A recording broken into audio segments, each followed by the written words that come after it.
স্বল্প সময়ের মধ্যে স্বল্প আয়ুর মধ্যে চাঞ্চল্য মথির মধ্যে আমরা ভগবত চরণ পেতে পারি। তিনি নিজে সেটি আচরণ করে জগৎজীবকে শিক্ষা দিলেন। তিনি দেখালেন যে কেমন ভাবে ভগবানকে অল্প সময়ের মধ্যে লাভ করা যায়। তিনি ইচ্ছা করলে আমাদের অনেক বড় বড় গ্রন্থ দান করতে পারতেন, কিন্তু তিনি দেখলেন শুধু চাপল্য মতে নয়, অলস বটে কলিজি, এত বড় গ্রন্থ তার পড়ার সময় মাত্র 8টি শ্লোক আমাদেরকে দান করেছে। তার প্রথম শ্লোক আস্বাদনের পূর্বেই তার অত্যন্ত একান্ত পারিষদ ভক্ত রামানন্দ এবং স্বরূপের সামনে রেখে একদিন হেসে হেসে এই কথাগুলো আস্বাদন করাচ্ছেন। হাসছেন কেন? হাসছেন এই কারণে তিনি জগৎজীবের মঙ্গল দান করতে পারছেন, এই জন্য তার মধ্যে এত আনন্দ। শাস্ত্রে বলছেন, হর্ষে প্রভু কহে শোনো, স্বরূপ রাম রায় নাম সংকীর্তন করল পরম উপায়।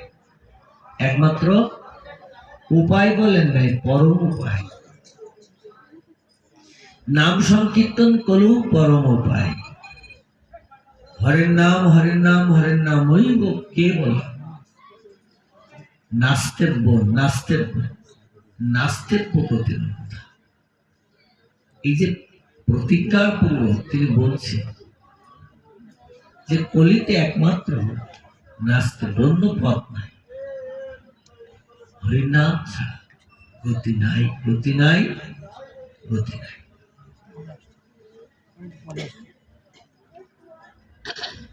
নাম সংকীর্তন যজ্ঞে কলু কৃষ্ণ আরাধন, সেই তো সুমেধা পায় শ্রীকৃষ্ণ চরণ। যিনি নাম সংকীর্তন যজ্ঞ দ্বারা কৃষ্ণকে আরাধনা করবেন, তিনি একমাত্র ভগবান কৃষ্ণচন্দ্রকে লাভ করবেন। এই যে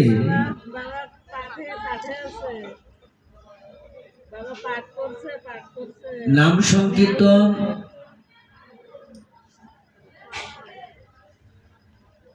নাম সংকীর্তনে হয় সর্ব অনর্থ নাশ, সর্বশুভ উদয় কৃষ্ণে প্রেমের উল্লাস। নাম সংকীর্তন যজ্ঞ দ্বারা সমস্ত অনর্থ নাশ হয়ে যায়। এই অনর্থের উপরেই আমাদের যত আশা। অনর্থ কাকে বলে? যে অনর্থ দ্বারা আমাদের মুক্তি হয় না। যেমন আমরা কীর্তনিয়া হেসে সেই কথাটি বারবার পরিবেশন করে। আমাদের যারা লীলা কীর্তনকারী তারা এই কথাটা প্রায় আসরে বলতে থাকে যে আমাকে চায় আমি তাকে চাই, যে আমাকে চায় না আমি তাকে না চাই। আচ্ছা, না চাই কথার অর্থটা কি? বলে আমাকে যে চাই না আমি তাকে না চাই। আমিও তাকে চাই না, কিন্তু আসলে না, আমি তাকে চাই না এক কথার মধ্যে এটাও আছে, আর আমি তাকে না চাই। না চাই কথার অর্থ আমি তাকে নৃত্য করাই। তাহলে কিসে নৃত্য করাই? বলে অনর্থ দ্বারা আমি তাকে অনর্থ দিই। এই অনর্থ পেয়ে সেভাবে আমি অর্থ পেয়েছি, সে নৃত্য করতে থাকে। অর্থ পেয়ে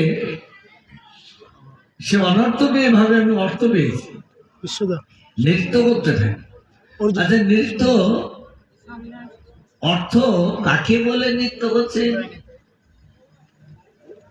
যশমান, প্রতিষ্ঠা, প্রতিপত্তি এগুলো পেয়ে তার ওইটাই নৃত্য করতে হয়। আরে এটা যা করতে এলি সেটা ভুলিয়ে রইলি, তার কথা মনে নাই? রাধেশ্যাম, তার কথা মনে নাই? অনর্থ পেয়েই ভুলে গেছিস।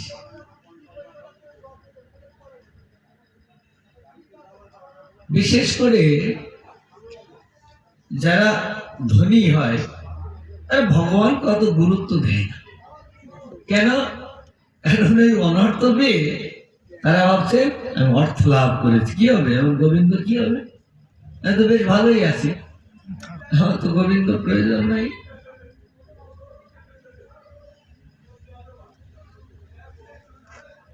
এখানে আছে ওখানে নেই, আবার ওখানে আছে এখানে নেই, এখানে আছে ওখানে আছে, এরকম ব্যক্তি খুব কম। এখন শাস্ত্রে বলছেন যেখানে আছে ওখানে নেই, আর কারোর এখানেও নাই সেখানেও নাই।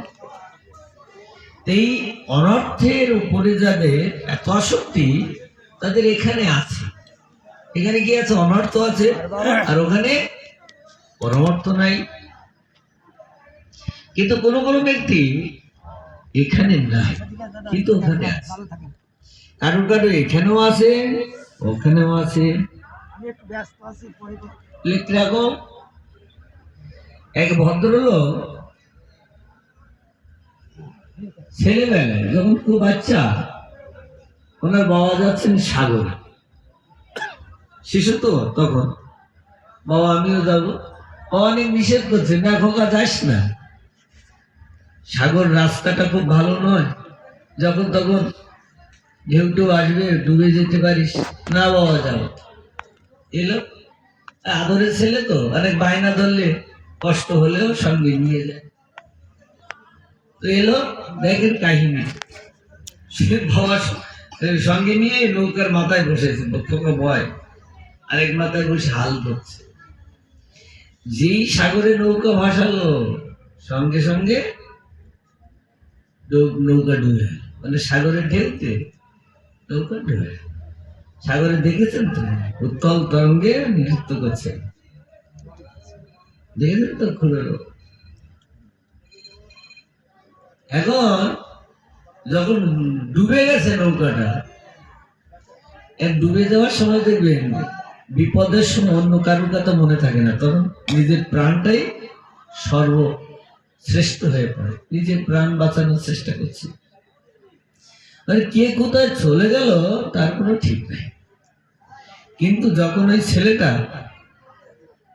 জ্ঞান ফিরে পেল, সে একটি বালুর চরে শুয়ে আছে, কিন্তু কিছু লোক এসে তাকে সম্ভাষণ করছেন, রাজামশাই উঠুন, এভাবে কেন আপনি ঘুমিয়ে আছেন, উঠুন। বাবা তোমরা কারা? সে কি, আমাকে দেখে চিনতে পারছেন, আমরা আপনার প্রজা, উঠুন চলুন রাজ সিংহাসনে বসবেন। ছেলেটা তো হতবাক, আরে এই বিপদগ্রস্ত হয়ে এলাম, কোথায় এলাম, আমাকে রাজা বলে সম্ভাষণ করছে। দেখুন রাজা, ওদেশ থেকে যারা এখানে আসে তারা এরকম বিপদগ্রস্ত হয়েই আসে, কিন্তু আমাদের দেশের একটি নিয়ম, যে আসে তাকে আমরা রাজা করে দেই। কিন্তু সাবধান, এই রাজ্যকাল কিন্তু বেশি সময় নয়, মাত্র 5 বছর, মানে একটি সময় নির্ণয় করে দিলে। এখানে ওনার তো একটা সময় নির্ণয় করে দিয়েছিলেন, পরীক্ষিতেরও একটা অল্প সময় দিয়েছিলেন। দামোদর প্রভু আপনার আমার কত সময় দিয়েছেন ভগবান, রেখেছেন তো নির্ণয় করে, বলে সেটুকু অত সময় ভদ্রলোকে তো 5 বছর দিল, আমার 5 মিনিট আছে কিনা তাও তো জানি না।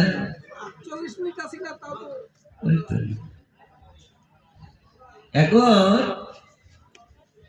বলছেন দেখুন আমাদের এখানে একটি নিয়ম আছে, এখানে যদি রাজ্য করেন মাত্র 5 বছর, মনে রাখবেন কিন্তু, ভুলে যাবেন না। কিন্তু যত রাজ্যের দিকে এগুচ্ছে চারিদিকে একটা আর্তনাদ শব্দ পাচ্ছে। ওই যে প্রজাগুলো ওদের কাছে জিজ্ঞাসা করতে, রাজা হলেও তো নতুন দেশে এলো, তো ঠিক বুঝে উঠতে পারছে না। বলে কোথায় এলাম বাবা, এই চিৎকার কোথা থেকে আসছে, আর্তনাদ শব্দ আসছে কোথা থেকে? বলে এখানে আপনার মতো বহু রাজা এদেশে না খেয়ে মরছে। সে রাজারা না খেয়ে মরছে? বলে হ্যাঁ গো, ওই যে 5 বছর রাজ্য পেয়ে, রাজত্ব পেয়ে এদেশে ও দেশে